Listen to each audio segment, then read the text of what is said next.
when Capricorn testified against Puffy on Tuesday, you was there, right? How did that go from your point of view?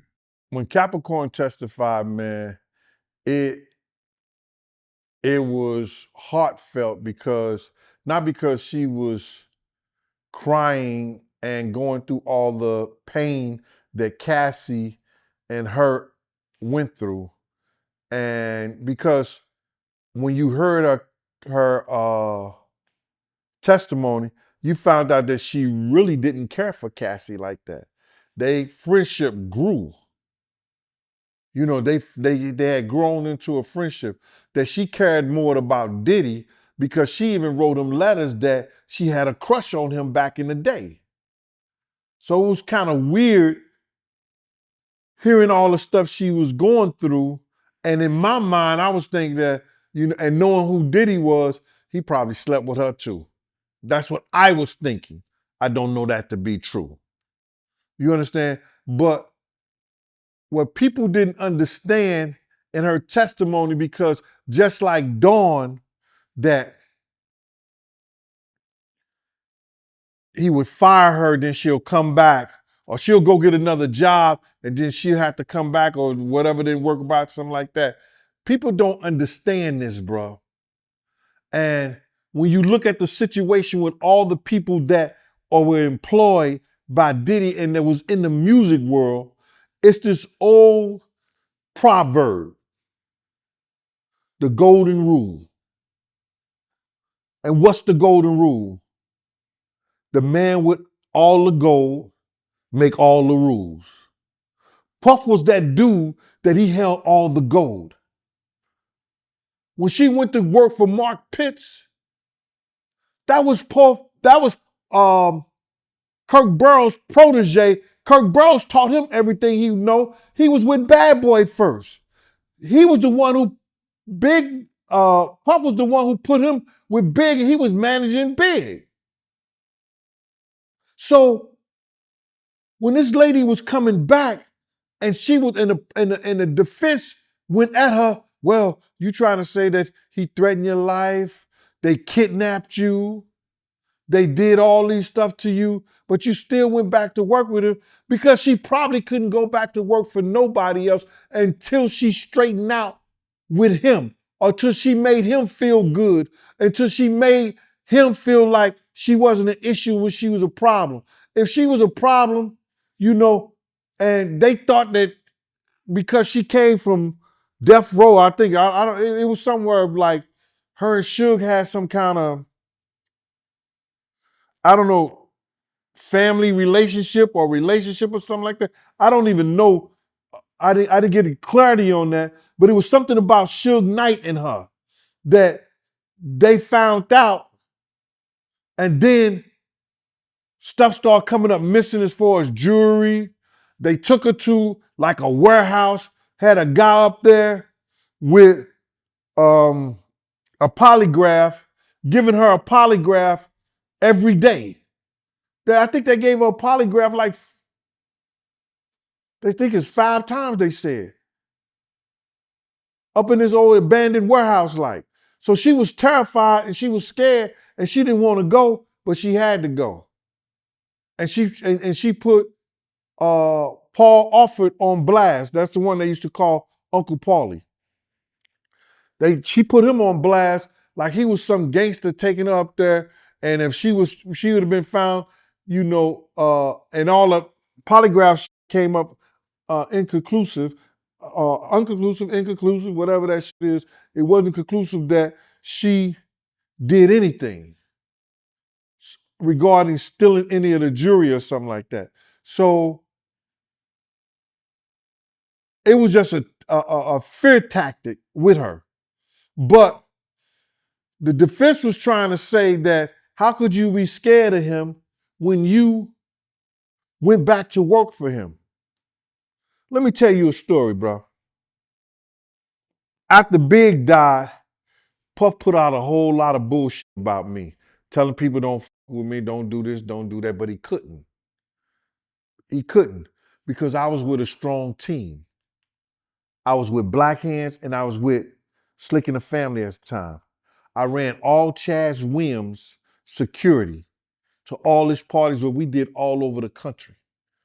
Chaz Williams, he was featured on BET American Gangster. They had said he had robbed about 160 banks or something like that. But Chaz was an OG that everybody respected. I ran all his security. You understand? I was with Chaz, you know, when we used to go to those big industry parties, the whole 9 yards. So there's nothing Puff could do to stop people who was real in the streets from dealing with me. You understand? Slick and the family. Slick, one of the powerfulest dudes in Harlem that everybody had a lot of respect for. That was my god brother. That's my brother from another mother. There's nothing he could do to smear my name up. So I was still giving parties. I was still doing block parties, giving boat rides, dances, everything. Block parties. There's nothing he could do. So I wasn't dealing with him no more after the Big situation when Big got murdered. So they start putting all that old negative stuff against me. He started saying little innuendos. And then my man, God bless him, Redbud stepped to him, man. Gene a good dude, man. Y'all stop putting that bullshit out about Gene. Redbud from Brooklyn. He said, yo, stop putting that shit out about Gene. And they stopped the bullshit. So now, I'm in Atlanta. It's around Super Bowl time. I haven't dealt with Puff about a year. No conversation. He still used to come around the same gang. You understand? When we used to go to parties, I ain't with him. He's same gang. He's same gang. Okay, cool. So I'm in Atlanta in Justin's. Wolf come over to me, and Wolf say, yo, Gene, come to the back. I said, for what? He said, nigga, just come to the back, man. Come on, Gene, stop that bullshit. He said, come to the back, Gene. So I went to the back with Wolf. And Wolf said, yo, Puff, put Gene back to work. Tell Gene he got his job back. He said, Gene, you want your job back? I said, I don't care, man. What's up? He said, meet me in my office on Monday. I went back to work for Bad Boy. Did I need it? Nah. But it was easy money. It was easy money. Why did I go back? When I heard Capricorn Clark say what she said, I had the same feeling that she had. And I understood where she came from. She wanted, and just like I wanted, to let everybody see that they needed me. I'm back here running the security for him. I'm personally for him. I'm his personal, I'm the number one when he's there. So all the people that they talk crazy to and told this shit about, now they see me. They're gonna put their head down. Because they was acting funny at first. But when I came back, it was something, brother, that you can't make this shit up. It was something whereas that you get this feeling, whereas that, yeah, I showed the MFs. I showed them. So I went back to work too. Not because I had to. I wanted to, because I wanted to show everybody. So I understood what Capricorn Clark was going through. She begged for her job back. I would never do that. But she said she had a kid that was with autism. So she had to take care of a child. And he was making it difficult, and I seen him do Kirk Burroughs like that. He was making it difficult for her to get jobs out there in the industry, in the music industry. And that's what she said she wanted to do. She wanted to be a part of the music industry. So the Capricorn Clark situation, man, it was touching because, you know, How you dragging this woman from her house? You using your bodyguards to take her up in an abandoned building to get a polygraph test. That she said that the building doors, somebody opened them from the outside. You had to knock on the door and they got to open it from the outside to let you out. They was, she was terrified. So, and then she was talking about all the abuse with Cassie. What she saw, what Puff did to her, how Puff had a plastic surgeon on speed dial. He had a plastic surgeon on speed dial that he would come, stitch her up, and do all the stuff that he needed to do so she wouldn't scar up after a beating. She had a very touching testimony. That's heartbreaking to hear, man. And to go back to what you said earlier, yeah, I mean, she testified that Diddy, accused her of stealing from him. And she testified that he told her that if she failed the polygraph test, he was going to throw her in the East River. Yeah, that's the only part I didn't say. You know what I'm saying? Because I think that, if you go back and look at it, you know what I'm saying, and they was blaming her for stealing the jury, bruh. He said that, and she testified this on the stand, that she was going to throw him in the East River if she'd have failed the lie detector test. Man, come on, bruh. If that ain't no gangster shit, if you talking about that ain't racketeering, mob style stuff, you got to be out your mind, man. You don't run no business like that.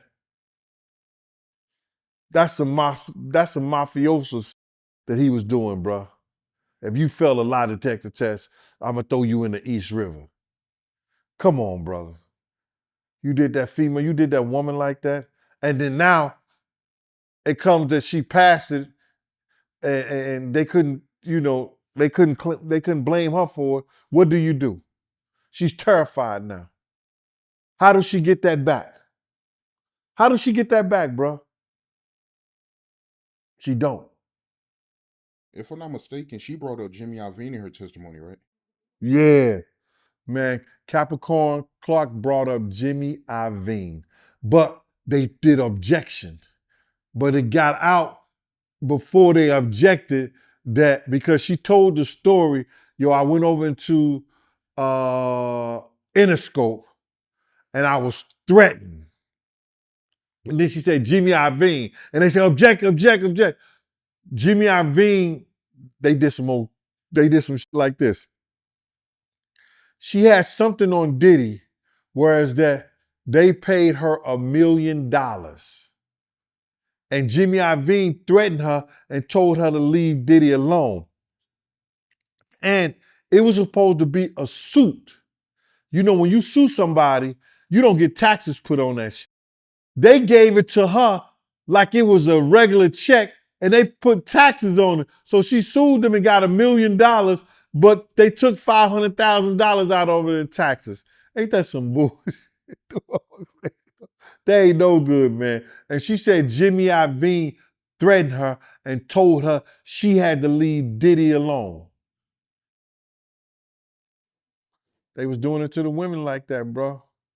But they gave her a check for $1 million, but they gave it to her as it was a payroll check, not a lawsuit. So now she can't come and say she did a settlement with them.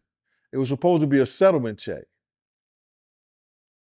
I think Suge Knight said something like that too. That was crazy. But they wouldn't let that come out in the court like that. You understand? They would just say it was a settlement, and they wouldn't say how much money it was, and they would and they try to keep Jimmy Iovine name in there, but he was all up in the sauce, bro. They said objection, sustain. That's what it was. They left his ass out of that one. She brought up Big Murder too, right? They objection. They brought up Big Murder, and then the lawyers them. I don't understand why the judge didn't let it go no further than that, And it seems like that she was stating that Big's case, or the big case, is about to be reopened by the feds. And I think the feds had even talked to her and some other people around there about Big's case. So it looked like we might be getting some real justice because they might be opening up Big's case back. And she was speaking on that and about to speak on that, but they did an objection, and whereas that she couldn't talk about it. So it was a lot of objections on her testimony, and they tried to get at her because she went back to work for Diddy. But people do that, man, in this music industry, especially when old boy hold all the gold. He gonna make all the rules. They don't understand the music industry. They don't understand when one person knows everybody and he's done favors for everybody. You understand that they don't know that when you are a Diddy or a Jay-Z and you got to dust off your knee pads because you done took care of everybody,